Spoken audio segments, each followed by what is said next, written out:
तर आज मी ना मस्तपैकी असे हॉटेलमध्ये मिळतात बघा असे ब्रेड पकोडा बनवतात. म्हणजे आपण भजे बघा वेगवेगळ्या प्रकारचे बनवतो. बटाटे भजे आहेत, कांदे भजे आहेत, मेथीचे भजे, पालकचे भजे, पण ब्रेड पकोडासुद्धा बनला जातो. याला बाहेर आपण हॉटेलमध्ये पॅटीससुद्धा बोललं जातं. तर हे आपण घरच्या घरी बनवू शकतो अगदी कमी वेळामध्ये. फक्त 1-2 साहित्यामध्येच हे ब्रेड पकोडा बनवू शकता. तिकडे बघू शकता, तुम्ही पाहू शकता किती छान सुंदर असा हा ब्रेड पकोडा झालेला आहे तयार. जर तुम्हाला सकाळच्या नाश्त्यासाठी काही जरा वेगळं खायचं असेल आणि ब्रेड तर असतातच आपल्या घरामध्ये, तर त्याच 2-4 ब्रेडच्या स्लाईसपासून असे मस्त छानपैकी गरमागरम टेस्टी असे हे ब्रेड पकोडे नक्की करून बघा. आणि व्हिडिओ आवडला तर लाईक करा, चॅनेलला सबस्क्राईबर करा. तर आज मस्तपैकी मी आज नाश्त्यासाठी ब्रेड पकोडा केलेला आहे, व्हिडिओ शेअर केलेला आहे, नक्की करून बघा. आता इकडे मी 4 ब्रेडच्या स्लाईस केल्यात. मला ना जास्त नाही बनवायचे पकोडे, असे 2-4 ब्रेडचेच करते. तर मी इकडे 4 स्लाईस घेतलेले आहेत. तुम्ही भरपूर क्वांटिटीमध्ये सुद्धा ब्रेड घेऊ शकता. त्यानंतर 1 वाटी बेसन पीठ आणि 2 चमचे तांदळाचं पीठ, आणि छान कुरकुरीत असे खूप भरपूर वेळापर्यंत राहतात तांदळाच्या पिठामुळं. कुठलाही मग भजी असो, तांदळाचं पीठ नक्की टाका 1-2 चमचे प्रत्येक भज्यामध्ये. तर मी ब्रेड पकोड्यामध्ये सुद्धा तांदळाचं पीठ टाकते. एका बाउलमध्ये हे अर्धी 1 वाटी बेसन पीठ घ्यायचं. त्यानंतर हे 2 चमचे तांदळाचं पीठ इथे टाकायचं.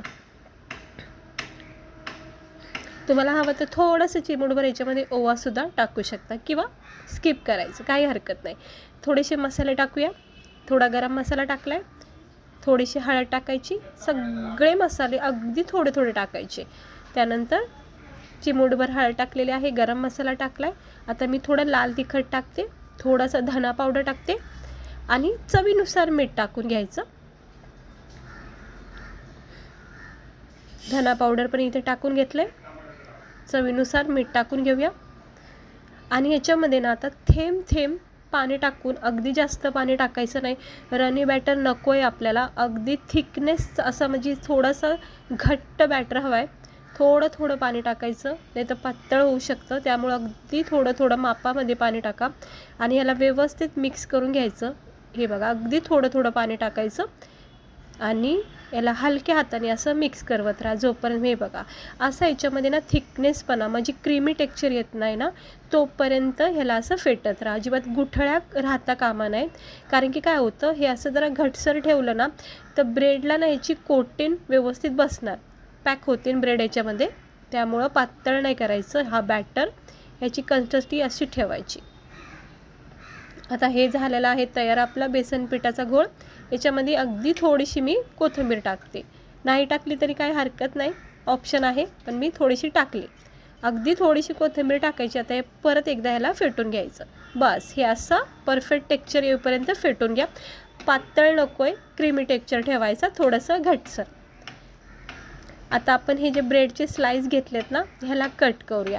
ट्रायंगल आकारमध्ये कट करायचं, जसं सँडविच कट करून देतात बघा आपल्याला हॉटेलमध्ये, अगदी तसंच कट करायचं. हे तुम्ही एकदम लेअरमध्ये सुद्धा असे वरच्यावर कट करू शकता किंवा एक ब्रेडची स्लाईस घेऊन सुद्धा सोपं जात असेल तर असं कट करू शकता. तर मी एक ब्रेडची स्लाईस घेऊन व्यवस्थित ह्याला कट करते. थोडा तुटलेला भाग मी व्यवस्थित साईडला ठेवून घेते, तो घेत नाही, तो नंतर त्याच्यामध्येच फ्राय करून घ्यायचा. पण जे आपल्याला व्यवस्थित आहे ते काढून घ्यायचे. सुरुवातीला काय होतं, ब्रेडची स्लाईस आहेत ना कधीमध्ये असं तुटलं जातात, त्यामुळं त्याला इग्नोर करा.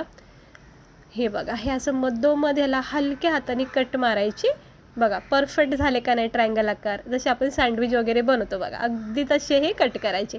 सहजपणे होता, हलका हात वापरायचा कट करताना. बस अजिबात दाब द्यायचं नाही आणि घाई करायची नाही, एकदम हलक्या हाताने प्रेमाने याला असं कट करायचं अलगद, मगच ते व्यवस्थित कट होऊ शकतात. हे बघा, असं हलक्या हाताने याला असं कट करायचं. आता जेवढे चांगले चांगले पीस झालेले आहेत ते छानपैकी आपण आता फ्राय करून घेऊया. तर जो बेसनाचा आपण बॅटर केला आहे, घोळ केला आहे ना तयार, त्याच्यामध्ये काय करायचं, चमच्याच्या सहाय्याने जर तुम्हाला जमलं तर व्यवस्थित तुम्ही चमच्याने टाकू शकता किंवा मग हाताने सोपं जात असेल तर मग हे हाताने टाकायचं. तर एक ब्रेडची स्लाईस उचलायची, बेसनाच्या कोटिंगमध्ये सेट करायची आणि वरून खालून असं व्यवस्थित चमच्याच्या सहाय्याने याला बेसन पीठ पहिलं डीप करायचं आणि मग असं चमच्याने तुम्ही उचलू शकता. इकडे बघू शकता, हे असं उचलू शकता किंवा मग हाताने व्यवस्थित उचलून पण तेलामध्ये असं सोडू शकता. तर मी हाताने बघा व्यवस्थित असं हलक्या हाताने ह्याला सेट केले तेलामध्ये. हे सोपं जाईल प्रोसेस, कारण चमच्याने जर उचलताना तर कधीमध्ये ब्रेड ना तुटायची शक्यता असते, त्यामुळं अलगद हाताने असे सोडू शकता, न तुटता मग व्यवस्थित फ्राय होतील.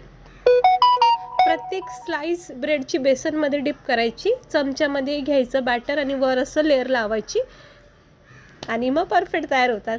त्याला थोडा वेळ द्यायचा, गॅस थोडा मिडियम ठेवायचा, सुरुवातीलाच तेल जरा तापून घ्यायचं चांगलं. आणि तुम्ही पाहू शकता बघा किती मस्त वाटतात का नाही आपले हे ब्रेड पकोडे. आता कढाई पॅन जितकी लहान मोठी असेल त्यानुसार तुम्ही याच्यामध्ये सेट करू शकतात.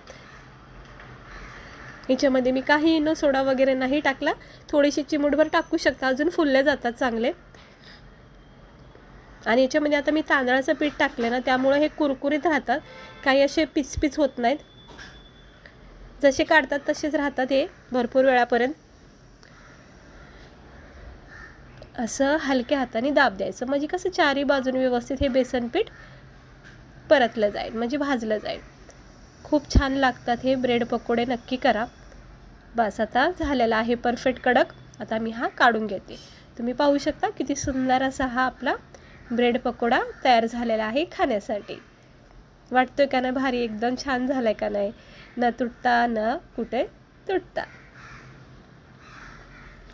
आता आपण दुसरे सुद्धा हे ब्रेडचे स्लाइस मी सेट करून ठेवले होते पिठामध्ये, ते आपण ह्याच्यामध्ये एक एक असे सोडायचे. आणि थोडंसं एक्स्ट्रा जे बेसन पीठ तेलामध्ये तरंगते बघा, ते चमच्याच्या साहाय्याने काढून घ्यायचं. ह्याला थोडा वेळ द्यायचं, लगेच पलटी करायचं नाही, थोडासा कडकपणा येऊन द्यायचा याच्यामध्ये आणि मगच पलटी करायचं. सुंदर चॉकलेटी ब्राऊन रंग येईपर्यंत त्याला फ्राय करा. गरमागरम हे चहासोबत खूप भारी लागतात ब्रेड पकोडा. हे असं पलटी करून घ्यायचं आणि एक एक आता काढून घेऊया. मस्त झालेले आहेत. आता आपण याला प्लेटमध्ये सर्व करूया. आता ह्याच्यामध्ये मी उरलेले करून घेते नंतर.